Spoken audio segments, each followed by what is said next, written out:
লাতিন আমেরিকার আকাশে আবারও বাড়ছে যুদ্ধের গন্ধ। ভেনেজুয়েলা ও গায়ানার সীমান্ত বিরোধ নিয়ে উত্তেজনা এখন এমন পর্যায়ে পৌঁছেছে যেখানে যুক্তরাষ্ট্রের সরাসরি হস্তক্ষেপ যেন কেবল সময়ের অপেক্ষা। বিরোধের মূল কারণ ইসেকুইবো অঞ্চল।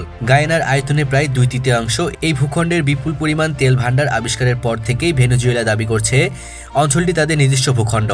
প্রেসিডেন্ট নিকোলাস মাদুরো নতুন মানচিত্র প্রকাশ করে ইসেকুইবোকে ভেনেজুয়েলার অংশ ঘোষণা করেছেন।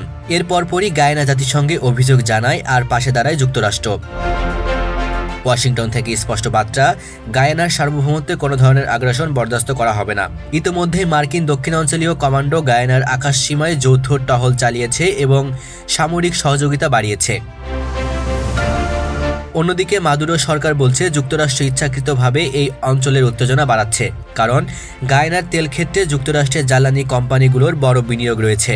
বিশ্লেষকরা বলছেন এটি এখন কেবল সীমান্ত বিরোধ নয়, বরং এক নতুন তেলভিত্তিক ভূরাজনৈতিক সংঘাত, যেখানে একপাশে যুক্তরাষ্ট্র আর অন্য পাশে ভেনেজুয়েলার পেছনে সমর্থন দিচ্ছে রাশিয়া ও চীন।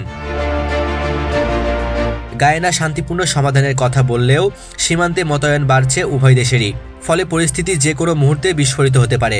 আরও অনেক আন্তর্জাতিক পর্যবেক্ষকদের মতে এখন শুধু সময়ের অপেক্ষা, কখন যুক্তরাষ্ট্র সরাসরি এই সংঘাতে জড়িয়ে পড়ে। শেষ পর্যন্ত এই দ্বন্দ্ব শুধু তেল বা সীমান্তের নয়, এটি হয়ে উঠতে পারে লাতিন আমেরিকার প্রভাব বিস্তারের পরবর্তী মহাশক্তির লড়াইয়ের সূচনা।